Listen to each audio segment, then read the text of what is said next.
What's up, my comic book brothers and my comic book sisters from another mister? Today we're going to do a comic book review of Something is Killing the Children, issue number 26, the new story arc, brought to you by RatedComics. Let's get to it. We begin this new story arc with Erica Slaughter on the bed, holding her wound, waking up, and she can tell she's in pain or she's not feeling good. Ricky is looking at her, asking if she's awake, and Erica Slaughter's like, yeah, and Ricky tells her, well, you passed out in the car, and Erica's like, I figured so. As she gets up, you can tell she's in tremendous pain by that expletive that she lets out. And Ricky tells you probably have some bruised ribs, but your arm is stitched up now. And this is because she was fighting the duplicate type in issue number 25, and that was an epic battle in my personal opinion. So Erica Slaughter's surprised that Ricky stitched her up. You did that? No, my mom, but it's nice work, says Erica. Good, I'll tell my mom. So Erica asks her curiously, like, where are we? And Ricky tells her that you're at my parents' place on the reservation about 30 miles away from the tribulation. Erica asks about the whereabouts of Gabby, and she tells her that her mom is looking after her in the other room. So Erica is relieved that Gabby is safe and nearby. But Ricky's like, yo, we need to talk about what happened back there. Something invisible ripped your arm open and threw you into a wall? And Erica sarcastically responds, it doesn't sound like you need anything explained, huh? I just don't get it. And if you guys follow the channel, or if you guys follow this series, then you'll know that these monsters that Erica battles in the House of Slaughter battles, people like adults cannot see them, but the kids can. The reason why they can is because they manifested that with their imagination. It's a really cool concept, and you could definitely check out all the issues, all the reviews. We covered that on this channel, and this is going to be a Netflix show, and I'm looking forward to it when it comes out on Netflix. So after Erica's response to Ricky, Ricky's like, really? Monsters, that's what you're gonna go with? Yeah, I told you, fucking monsters. And what was that phone call you made in the car talking about the previous issue? And Erica just ignores the question, so to speak. And Erica Slaughter's totem tells her as she's waking up, the Cutter Woman is coming. You've been asleep for hours, she could already be in New Mexico.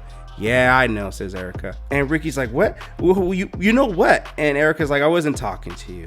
You gotta help me to get out of here. No, girl, you need some rest. There's no time for that. And Erica knows that her totem is correct. So when Ricky asked her, well, what's wrong? Erica responds with, everything's wrong. And that's a great answer to sum it all up. So we see Gabby playing card games with Johnny, and she's bored and she hates card games because she wants to play some TV or play some Xbox or something. And Johnny's mom is like, well, we have books, and Gabby's like, and Johnny's like, yeah, tell me about it, kid. So Ricky comes in, she smokes up a cigarette in deep thought, and she tells the family, I need to run by the bar. I'm going to put up a sign that we're going to be closed for a few days. A few days? And the mom's like, hey, relax, relax, Johnny. And Johnny's like, Mom, when has Dad ever closed the bar for a few days?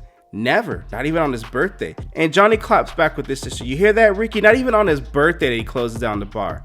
And she blows smoke in his face like, yeah, I know. And so the mom is all concerned about Erica. Is she okay? And Ricky's like, she tried getting up, but she needs to sit down and be still for a minute. She's gonna sleep a little bit more. I don't want anyone going near her. Especially you, Johnny, and especially you, Gabby. Why can't I go in there, says Gabby. I don't trust her. I don't know her. I don't know who she is, and I think she could get all of us in a lot of trouble. Well, then why the hell would you let her lay on your bed and invite her in our house then? She doesn't really believe that, I think she's not sure what to believe, so she's making up some cover-up story. So the mom tells Johnny to be quiet, and Johnny's like, you're thinking some hot shit now that you came back here and could boss us around. Dad should have never left you in charge of that bar. And I'm loving how you get the family tension here, and we get to know a whole lot about Johnny without even delving into it. All she tells him is, hey, Dad should have left you in charge of the bar so you could pour a whiskey from your cell block, right? Enough, sibling. So the mom is pissed. Ricky's like, I'll be back in a couple of hours. And Johnny just says, well, you gonna see your girlfriend again? Whatever, yeah, it's gonna be boring here. So Johnny's like, I'm gonna grab a TV and an Xbox from our place so we can play that zombie game. And Gabby's like, yeah, cool, I'll be back in 10 minutes, says Johnny. So he leaves, and guess what? Idle time is the devil's playground. So Gabby's wondering, well, what should I do? Should I just sit here? Well, I think I'm gonna go check out Erica, even though she was advised not to. And when she goes to check up on Erica, and she, peeps around the corner without being seen, but she wants to hear the gossip just to make sure, Erica's Oscar type is like, you need to leave. And Erica's like, I could barely stand. Then you won't be able to protect yourself. There's still a lot of work to do, says Erica. And let's not forget about the duplicate type. You don't know how to overpower it, says the totem. So I'm supposed to just stay here, let people die? I'm supposed to just be cool with that? Like, oh no, it's cool, I'm in pain. Well, what happens when the Cutter Woman comes to this town? What do you think she'll do to your friends and that girl? Like, the totem is like, yo, you gotta get up out of here. I know you're in pain, but you just gotta get the hell up out. This Cutter girl is no joke. And Erica is like, I know that. So the totem is like, you can't save them, you can only save yourself, and that's being a little bit selfish. And Erica claps back like, and when has that ever been your part? Because you have a history trying to kill me too. And the totem reminds her that thing, whatever is out there, that duplicate type, is getting stronger with every life it takes. I know, and you cannot fight the Order of St. George and a monster like that at the same time. That monster would take a pack of hunters to trap and kill, and you're just one person. If you stay, you will die. Maybe, says Erica. If you stay, the girl will die at the claws of the monster or the knives of the Order. I won't let that happen, says Erica. You can barely stand, says the totem. Oh, F you. So Gabby leaves her room, okay? So back at the bar, Ricky closes the bar. She puts the sign out there, we're closed for the next few days. Her phone rings and it's Sheriff Carter, and she tells Carter she's in the middle of something. And Carter's like, yeah, I know that. I'm in the middle of something myself. We got more bodies in tribulation. He's at the crime scene. And Ricky's like, yeah, more bodies down at the warm water lodge, right? And Carter's like, yeah, that's why I'm calling. There's some security footage of you pulling a blonde lady and Gabby into the car. It looks like she's covered in blood.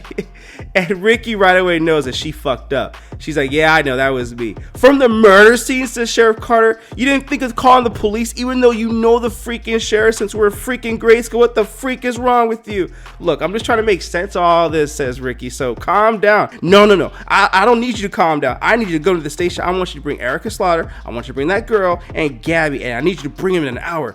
Carter, don't do that tone with me, says Carter. He's pissed. If you don't do this in an hour, I'm going to call the APB on all three of you. 1 hour. You hear me? And Gabby knows she's in between a rock and a hard place, and all she can say is another expletive. So as Carter's investigating the crime scene, he gets called. And Carter is like, please tell me somebody from the state is here. Well, not exactly, says his colleague. She's definitely not from around here. So he approaches her, and you could tell it's Cutter, from the House of Slaughter, from somewhere. I know it's another country. It's in the previous story arc. You could check that out too. And after they greet, Cutter tries to bring down his wall and charm him. Looks like they do have those handsome cowboys out here in the Wild West like in those movies, huh? Ma'am, I'm going to need you to tell me who you are. This is an active crime scene. He's not buying it. Okay, well, that's why I'm here. You've been putting calls to the state authorities who floated the case files up to my office in Washington. And Carter's like, Washington, really? And keep in mind, because of the House of Slaughter and their connections, they can intercept things like that to contain the news and control the narrative to how they see fit, because they don't want the world knowing that monsters exist like that. So she tells him, yeah, Interpol, the US branch, we had our eyes on this file for a while. I'm sorry, and who are you? And you could tell Carter is putting his hand on his gun. Just like, I ain't buying it. And she's like, my name is Detective Inspector Charlotte Cutter. You could call me Cutter. I hunt monsters, and you got a nasty monster right here, boy. And she shows him his badge. Keep in mind, this has a way of building credibility here. I got my credentials, Carter, so take your hand off your gun. So Carter is like, did you say you hunt monsters? Like, he's taking it literally, and she does mean it literally, but that's one way of diffusing it, is exaggerating a little bit. Like, yeah, I say monsters, but not monsters in the sense of monsters, more like monsters in the form of Erica Slaughter. She's a ruthless killer of children. She's a monster, and I need your help to stop her before she kills again. And that's where we end this issue of Something is Killing the Children, issue number 26. Now, obviously, not much has happened here, and James Tynion's one of those writers that just builds up tension. Definitely an interesting read, definitely fun. I'm looking forward to this adaptation on Netflix when that does happen. Kind of bummed out that Michael Flanagan is no longer the director of that show. But going back to the comic though, I think this is a great start to a new story arc, and I'm looking forward to where this is going to go and how this is going to play out. And keep in mind, this is your first time here at the channel, definitely check out all the other issues of Something is Killing the Children. We did cover that in this channel. You got some binge watching to do, and I'm all for it. But with all that being said, Something is Killing the Children, issue number 26. What you guys think of the comic book? Comment below, let me know. Also, link in description if you wish to add this comic book to your comic book collection, and or some of our really cool Rated Comics exclusives and other comics to your comic book collection as well. Support the art, support the industry. Last but not least, if you like the content we're throwing up, you know what to do. Don't be shy, don't be stingy. Here at Rated Comics, we do awesome comic book reviews, comic book related content with the occasional comic book giveaway. Thank you again for watching. Until next time.